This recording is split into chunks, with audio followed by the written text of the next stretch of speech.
இன்னைக்கு நாம விக்ரமாதித்யன் கதை தான் பார்க்க போறோம். இது தொடர்கதை. அதனால வாரத்துக்கு ஒரு பகுதி போடுறேன். இந்த வாரத்தோட பகுதியை பார்க்கலாம் வாங்க. சென்ற வாரம் நம்ம என்ன பார்த்தோம்னா, விக்ரமாதித்தன்ட்ட வேதாளம் மறுபடியும் ஒரு கதை சொல்ல தொடங்குச்சு. அதோட தொடர்ச்சி இந்த வாரம் பார்க்கலாம் வாங்க. யமுனை நதிக்கரையில் பிரம்ம சக்கர அக்கிரகாரம் இருந்தது. அங்கு சடகோபன் என்ற அந்தணன் வாழ்ந்து வந்தான். அவனுக்கு ஒரு பெண் பிள்ளையும் ஒரு பிள்ளையும் இருந்தனர். பெண் பிள்ளை மூத்தவள். அவள் பெயர் சின்னி. சின்னி கண்டவர் மயங்கும் கட்டழகி பேரழகி. கன்னியாகுச்சம் என்னும் ஊரிலிருந்து 3 இளைஞர்கள் அக்கிரகாரத்திற்கு வந்தார்கள். சின்னியின் அழகில் 3 இளைஞர்களும் மயங்கி தம் மனதை பறிகொடுத்தார்கள். மூவரும் தங்களுக்குள் எப்படியாவது சின்னியை மனம் செய்து கொள்ள வேண்டும் என்று மனதில் கோட்டை கட்டினார்கள். ஒருவன் சின்னியின் தந்தையை சந்தித்து, சின்னியை எனக்கு மனம் செய்து தாருங்கள் என்று கேட்டுக்கொண்டான். அவனின் தோற்றம், கல்வி, குடும்பம் ஆகியவற்றை கேட்டு தெரிந்து கொண்ட அந்தணன் அவனுக்கே தன் மகள் சின்னியை தருவதாக வாக்களித்தான். மற்றொரு இளைஞன் சின்னியின் தாயை சந்தித்தான். சின்னியை திருமணம் செய்து கொள்வதாக சொன்னான். அவள் தாயாரும் அவனது தோற்றம், கல்வி, நற்குடும்பம் முதலியவற்றை அந்த இளைஞனிடம் கேட்டு தெரிந்து கொண்ட பின் அவனுக்கே மனம் முடித்து தருவதாக அவளின் தாய் வாக்களித்தாள். தன் தந்தையும் தாயும் தனித்தனியாக செய்த முடிவு சின்னியின் சகோதரனுக்கு தெரியாது. 3வது இளைஞன் சின்னியின் சகோதரனை சந்தித்து தனது விருப்பத்தை தெரிவித்தான். அச்சகோதரனும் சரி என்று வாக்களித்தான். 3 இளைஞர்களும் ஒரு நாள் சின்னியின் வீட்டிற்கு வந்து மூவரும் சின்னியின் தந்தை, தாய், சகோதரன் ஆகிய மூவரையும் பார்த்து கேட்டார்கள். 3 இளைஞர்களும் இவ்வாறு கேட்டுக்கொண்டிருந்த போதே தகராறு ஏற்பட்டு பகையாளிகளாக மாறினர். தகராறு ஏற்பட்டதை அறிந்த சின்னி மனம் வருந்தினாள். தன்னால் தானே நமது அப்பா, அம்மா, சகோதரன் துன்படுகிறார்கள் என்பதை எண்ணியவள் தற்கொலை செய்து இறந்து விட்டாள். சின்னியை சுடுகாட்டிற்கு கொண்டு சென்று சிதைத்து தீ மூட்டி எரித்தார்கள். ஒரு இளைஞன் அந்த சுடுகாட்டிலேயே உட்கார்ந்து விட்டான். மற்றொரு இளைஞனோ வாழ்வை வெறுத்து வேறு நாட்டிற்கு சென்று விட்டான். 3வது இளைஞன் சின்னியின் அஸ்தியை, சாம்பலை சேகரித்து வைத்து கொண்டான். வேற்று நாடு சென்றவனுக்கு பசி களைப்பு ஏற்பட்டது.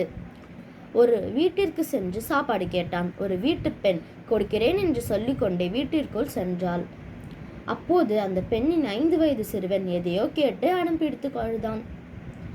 அந்த பெண்ணோ எவ்வளவோ சமாதானம் செய்து பார்த்தாள். அந்த குழந்தையோ அடங்கவில்லை. கோபமடைந்த அந்த பெண் அக்குழந்தையை எரிந்து கொண்டிருந்த நெருப்பில் தூக்கி எறிந்தாள். அடுத்த கணம் அக்குழந்தை எரிந்து சாம்பலானது. இதை கண்ட அந்த இளைஞன் உடனே அங்கிருந்து புறப்பட்டான். அப்போது ஏன் போகிறீர்கள்? சாப்பாடு இருக்கிறது, சாப்பிட்டுவிட்டு செல்லுங்கள் என்று சொன்னாள். இளைஞன், குழந்தையை கொன்ற கொடிய பாவினி, உன் போன்றவர் பாவியின் வீட்டில் தண்ணீர் பருகுவது கூட மகா பாவமாகும் என்றான். இளைஞனின் வார்த்தைகளை கேட்டு அப்பெண் கலகலவென்று சிரித்தாள். பின்னர் சிறிது தண்ணீரை எடுத்து ஏதோ மந்திரத்தை உச்சரித்து தீயிலே தெளித்தாள்.